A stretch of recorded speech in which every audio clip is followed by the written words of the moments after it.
Have you ever listened to the soundtrack of an old game or watched an old meme and just thought, man, life was so much easier back then? Or thought, why does the goddamn government make everything so expensive? Or how can that particular person have an opinion like that? Well, these three questions all have something in common, and they are all the kinds of questions that the most successful people in the world never ask, because instead they ask questions like, what shall I eat for breakfast this morning? Or, should I go to the gym today? But why is that? Well, it's called the circle of influence, and it's a simple mindset model that separates the losers from the winners. Okay, so let me elaborate. A few years ago at my first job after I graduated from uni, I was working as a content producer for this cosmetic company that specialised in making organic products. They made things like natural oils and natural soap, loads of other shit like that basically. Now at first, I thought things were going extremely well. I was making some really creative shit and I was getting on with the boss really well. However, as time went on, I really started to realise that we weren't very compatible. My boss constantly criticised my work, she complained that I wasn't creating content quickly enough, and she pretty much made me feel like I was a useless piece of shit. And I can't lie, it got to the point where after about 6 weeks of me doing this job, I found myself without a job. Why? Because she sacked me. Now once again, I can't lie, it hit me hard. I couldn't help but dwell on the situation that happened, and I couldn't help but feel angry about how things unfolded. I could not believe that she had sacked me. But here's the thing, bro.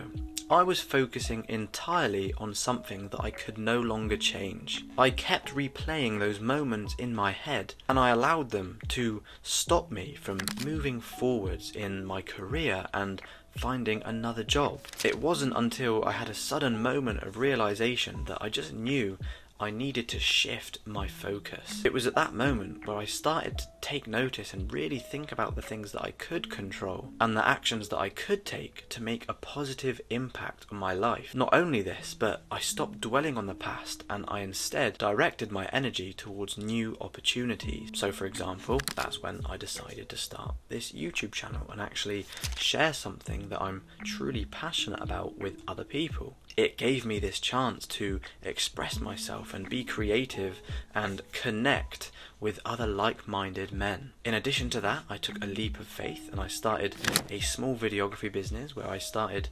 making short adverts for local brands and businesses in my area. And now looking back, I can honestly say that I think getting sacked was probably the biggest blessing in disguise I've ever had. It pushed me to reassess what the hell I actually wanted to do with my life, and it pushed me out of my comfort zone and forced me to take control of my own future. By focusing on what I could control and not what I couldn't control, I not only thrived in my new missions, but also experienced personal growth like I'd never done before. So I'm hoping that from that story, you can see the importance of not wasting your time on things you cannot change. If you're still not with me, I'm guessing you probably think what a lot of people keep saying to me, and that is that success is mostly determined by luck and external circumstances. But let me tell you, bro, why that belief is utter bullshit, and to be honest, I'm pretty much fed up of hearing it. True success comes from taking control of your own actions and by consciously being active in your mission. It is a disgrace to use a lack of luck as an excuse. If you only focus on things you can control and not external factors, you will cultivate a sense of personal accountability and live a life of purpose. In other words, you will be the captain of your ship, where you can steer your life in the exact direction that you want it to go. In the book, The 7 Habits of Highly Effective People, Stephen Covey refers to this concept as the circle of influence. He states that focusing on your circle of influence empowers you to make positive changes and achieve success as you prioritize actions within your control and let go of things beyond your control. In my eyes, this is an extremely important concept to follow because it switches your mindset from feeling powerless to feeling like you are entirely in charge. This means means that you can direct your energy towards shit where you're actually making a difference instead of wasting time. So here's what you're going to do, bro. Step 1, let go of what you can't control. You need to understand that there will always be things that you cannot control, like people's opinions or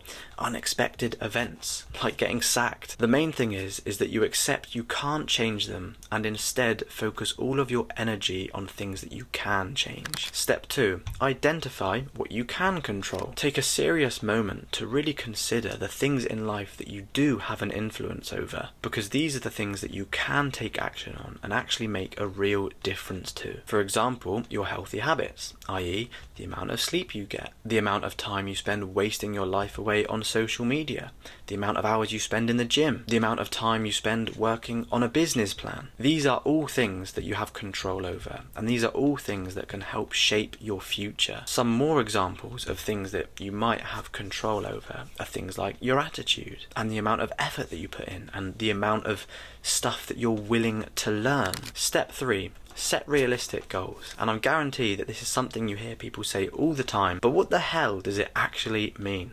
Well, let me tell you. Basically, if you have this big-ass dream of yours that you'd like to get, you need to think about breaking it down into smaller, more manageable steps so that you actually have a path to get there. To do this, I like to write out a dream at the top of a piece of paper. So, for example, for you, it might be to weigh 80 kilograms and to be 12% body fat. Then, underneath that, in slightly smaller text, you'll write a bulletproof list of the path that you need to take to get there. So in this case, the path will be something along the lines of eat X amount of calories each day, eat X amount of protein each day, go for 2 runs a week, once on a Monday and once on a Friday, and lift weights at the gym 3 times a week, for example. So that might be once on a Tuesday, once on a Thursday, and once on a Sunday. Essentially, you need to be really specific, otherwise you will not get them done, bro. Once you've written this dream on paper, you're going to need to pin it up